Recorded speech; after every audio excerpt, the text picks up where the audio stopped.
السلام علیکم ورحمۃ اللہ وبرکاتہ۔ محترم ناظرین، تقریباً 2 دنوں سے سوشل میڈیا کی ایک خبر زینت بنی ہوئی ہے، اور وہ ہے آل انڈیا مجلس اتحاد المسلمین کے قومی صدر اور حیدرآباد سے سانسد جناب اسد الدین اویسی صاحب کا دارالعلوم دیوبند آنے اور مزار قاسمی پر فاتحہ خوانی کرنے کا۔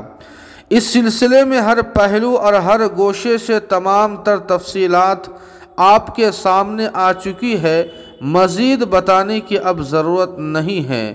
لیکن ناظرین، اس معاملے میں دارالعلوم دیوبند پر سب سے بڑا الزام یہ لگ رہا تھا کہ آخر ایک RSS کے انسان اندریش کمار کو دارالعلوم آنے کی اجازت ہی نہیں بلکہ پرتپاک استقبال بھی کیا جاتا ہے، اور دوسری طرف مسلمانوں کے اکلوتے ہمدرد نیتا اسد الدین اویسی صاحب کو اجازت نہیں ملتی ہے۔ آخر یہ کہاں کا انصاف ہے؟ ناظرین، اس سوال کا جواب دینے سے پہلے ان لوگوں سے کچھ کہنا چاہتا ہوں جو اویسی صاحب کے معاملے میں دارالعلوم دیوبند کو بدنام کرنے کی کوشش کرتے ہیں کہ وہ یہ ناپاک حرکت اور سازش چھوڑ دے اور حقیقت سمجھنے کی کوشش کرے، کیونکہ دارالعلوم مسلمانوں کی آن بان اور شان ہے، اور دارالعلوم کی خدمات کسی تعارف کے محتاج نہیں ہیں۔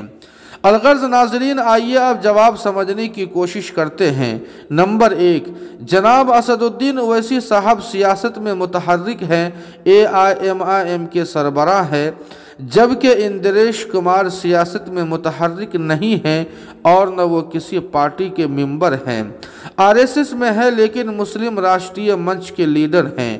نمبر 2، دارالعلوم کے احاطے میں چناؤ کے ماحول میں جانا 2017 سے ہی ممنوع ہے، پہلے اور بعد میں بالکل جا سکتے ہیں۔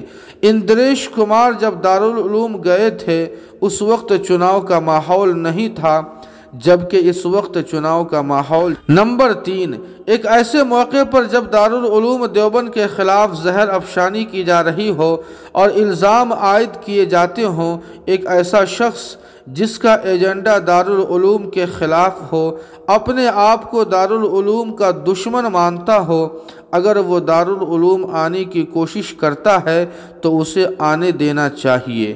نمبر 4، اگر اویسی صاحب چناوی ماحول میں دارالعلوم آتے تو یقیناً گودی میڈیا اسے ہندو مسلم کا رنگ دے دیتا اور پھر ماحول خراب ہوتا۔ الغرض ناظرین، اس سلسلے میں آپ کیا سوچ رہے ہیں؟ کمنٹ کر کے ہمیں ضرور بتائیں، ویڈیو کو لائک اور شیئر کر دیں، اور قاسمی GK کو سبسکرائب کرنا نہ بھولیں۔ والسلام علیکم ورحمۃ اللہ۔